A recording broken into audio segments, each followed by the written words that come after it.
ይሄ እንዲህ የሚለው አሻዒራ ከድሮ ጀምሮ ነበር የሚለውን ተያር ወይም ደግሞ መድረሳ አመለካከት ስትመለከት አብዛኛው ጊዜ በተለይኛ ሀገር ላይ በፊቅህ ደረጃ እኛ ሻፊዒዎች ነን ይሉሃል አይደለ? መቼም ያው አሻፊዒ እንደሚታወቀው ከአቡል ሐሰን በፊት የነበሩ ናቸው። በኢማምነትም ደረጃ ማንም እንደ አቡል ሐሰን ዝቅ ሊያደርጋቸው አይችልም። በነገራችን ላይ አቡል ሐሰን አልአሽዓሪ ያኒ ትልቅ እንደ አራቱ ኢማሞች ለምሳሌ የሚጠቀሱ ትልቅ ኢማም ምናምን አልነበሩም። በኢልም የታወቁ አልነበሩም። እነዚህ ነው የሞቱበት ዓመት ራሱ ኺላፍ አለው። መቼ ነው የሞቱት? 324 ነው ወይስ 360 ነው ወይስ 330 ነው? ውዝግብ ለምንድን ነው ውዝግብ ያለው?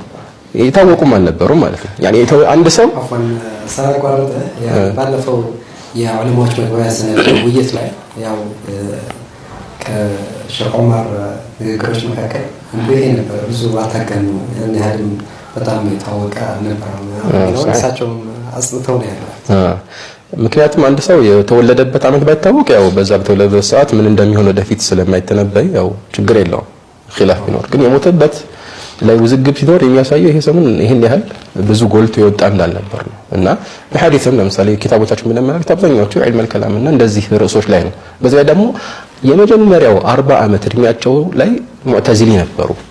ያኒ አልጁባኢ ማለት እናታቸው ባለቤት እንደ እንጀራ አባት ማለት ነው ያሳደጋቸው የታወቀ የሙዕተዚላዎች ኢማም ነው። በዛ እየተጋቱ ነው እንግዲህ በዛ አይነት እምነት እየተጋቱ ነው ያደጉት። እና ከዛ በኋላ በተወሰኑት በተቀረችው 24 ዓመት ውስጥ ትልቅ ኢማም ሆኖ ማለት ራሱ ይከብዳል። ነዓም ጃሂል ናቸው ማለት አይደለም ምናምን ማለት አይደለም። ግን እንደዚህ እሳቸው ለምሳሌ ተመልሰዋል ወይስ አልተመለሱም የሚለው ነገር ሲነሳ እውነታውን ከማወቅ አንፃር እንጂ እሳቸው አልተመለሱም ቢባል ምንም የሚጠበስ ነገር የለም ሐቂቀተን ማለት ነው። ምንም ችግር የለውም። ልክ የሆነ ስለ ኢማም አህመድ ምናምን የምናወራ አድርጎ ማሰብ አያስፈልግም ማለት ነው። እና አልሙሂም አሻፊዒን በተመለከተ መዝሀባችን የፊቅህ መዝሀባችን የሻፊዒ መንገድ ነው ይሉና አቂዳ ላይ ለምን ይቀይሩታል?